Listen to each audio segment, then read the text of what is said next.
If you're playing Seal M on Cross and you feel like your leveling is slow or you're always low on Seagull, you might be farming the wrong way. A lot of beginners don't realize that small mistakes in farming can slow down your progress a lot.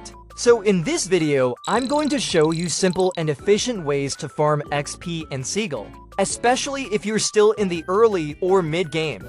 These tips will help you level faster, earn more Seagull, and make your farming sessions much more efficient. Let's get started.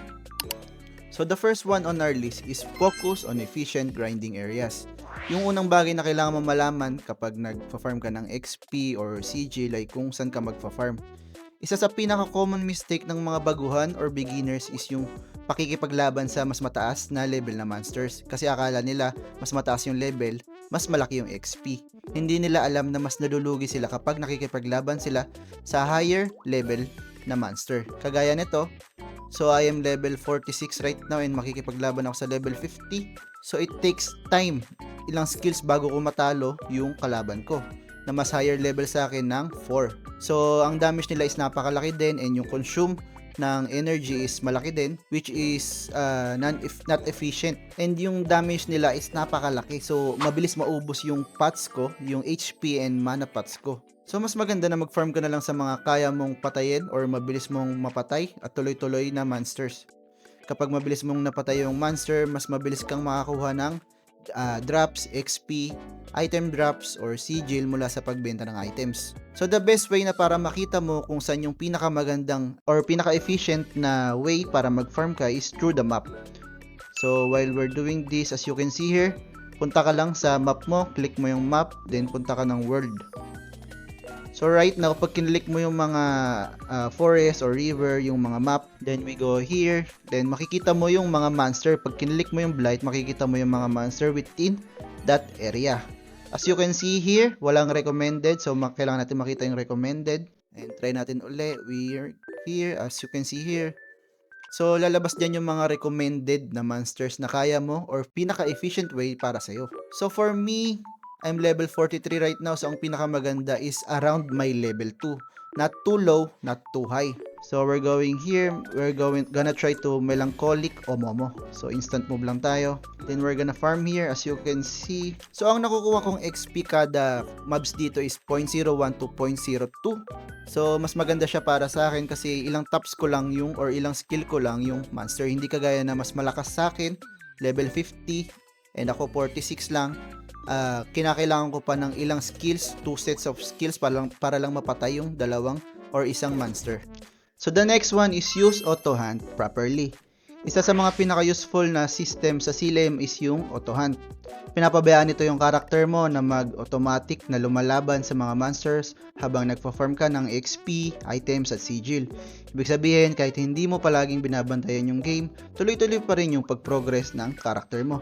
So makikita mo siya dito sa upper right mo, sa 3 bars na to or 3 lines.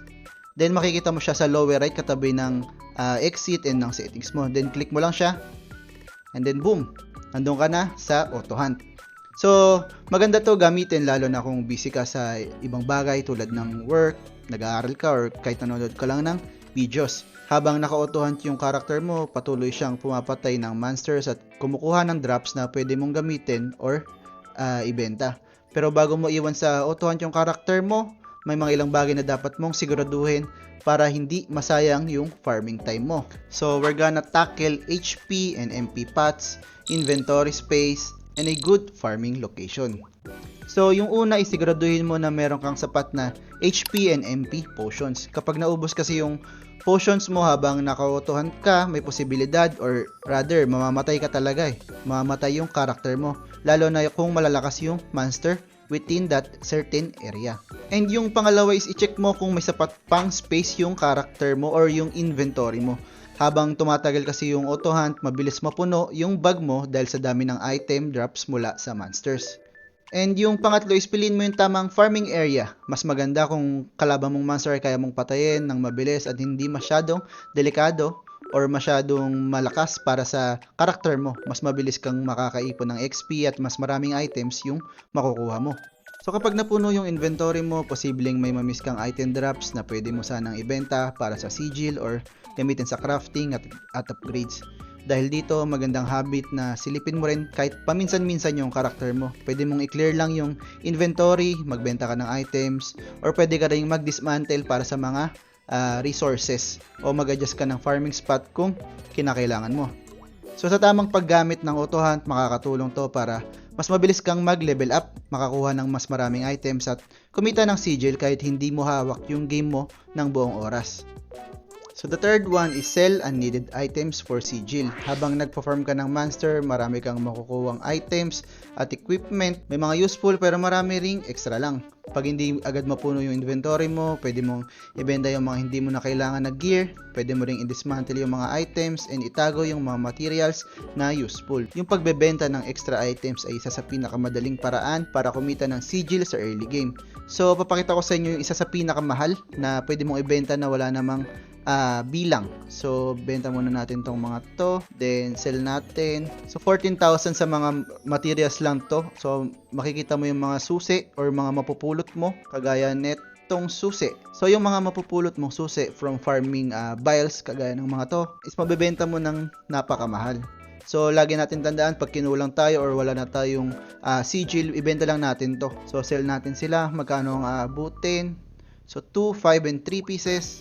So, 4.9 million sigil na agad siya. So, easy as that. Pag nakapulot ka niyan, then napakalaking tulong niya.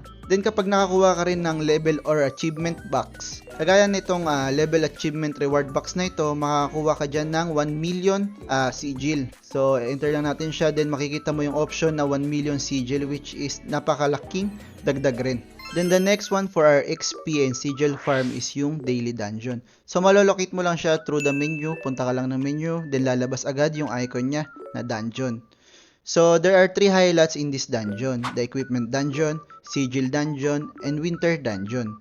So kada dungeon na to, meron tayong 6 entries in a total of 18 entries kada araw. So nagre-reset siya ng AM sa Pilipinas but in UTC time plus 8. So, first one is the equipment dungeon. So, ano ba yung highlight ng equipment dungeon? From the name itself, equipment, ang binibigay niya is equipment box. Ito yung info ng box na pwede nating makuha. Naka-randomize siya. Then, malaki din yung XP na makukuha natin sa kanya. Imagine na kakakuha ko ng 13.9 XP kada pasok ko. So, times 6 mo lang siya. So, nagbabago tong main rewards niya kada stage mo. So right now, I'm on stage 6, level 46. So pag nag-level 50 ako, ma-unlock ko na yung stage 7. So habang tumataas yung stage mo, tumataas din yung rewards mo. Then we have next the sigil dungeon. So ang binibigay niya is yung heavy sigil pouch. Pwede kang makakuha ng 9k, 15k, 45k, and 125k on my current level sa stage 5. So napakalaking pera niya, i-multiply mo na lang siya sa 6, then paldo ka agad. Then the last one is the winter dungeon. Pwede kang makakuha ng both sigil pouch and ng mga items and ng mga tickets. Pwede kang makakuha ng heavy pouch, winter special, grape press, and ito yung mga highlight niya na bigay. So wag natin kakalimutan yung daily dungeon natin dahil isa siya sa pinakamalaki na bagay when it comes to XP and sigil farm. So napakabilis lang naman siya. Pwede mo namang pagka-enter, then iwan, then enter ka lang ulit. The next one is farm while completing request board. Isa pang magandang paraan para maging mas efficient yung farming mo sa Silem ay yung pagsabayin ang monster grinding at pag-complete ng daily request. Ang daily request ay isa sa mga consistent na sources ng reward mo. Kapag tinatapos mo to, makakakuha ka ng XP and sigil. Mas nagiging sulit yung oras mo sa game kapag hindi ka lang basta nagpo-farm ng monsters ng random. Mas maganda kung pipili ka ng farming area kung saan kasabay mong natatapos yung daily request habang pumapatay ka ng monsters. Halimbawa, kung may request na kailangan mong pumatay ng specific monsters, pwede mong gawin main farming spot yung area na yon. Sa ganitong paraan, habang nagpa-farm ka ng sigil, XP at items, natatapos mo rin yung request board mo. So, I'm a free-to-play user and nahihirapan ako sumabay sa level ko. So, what I do is nagko-continuous refresh ako and ang target option ko lang is hunt monsters by type. Pag hunt individual monster kasi yung binibigay ay ka-level ko. Pupunta ako sa area na kaya kong tapusin yung 3 rewards ng sabay-sabay. So additional note ko lang na wag natin kalimutan gamitin yung grape press drink. Kapag ginamit mo to bago ka mag-submit o mag-complete ng request, makakakuha ka ng 25% XP gain increase mula sa rewards. Malaking tulong to lalo na kung marami kang request na sabay-sabay mong tatapusin. Kaya magandang habit na i-activate muna yung XP boost bago i-claim yung rewards ng daily activities para masulit mo yung bonus experience. So the last one is upgrade gear to farm faster.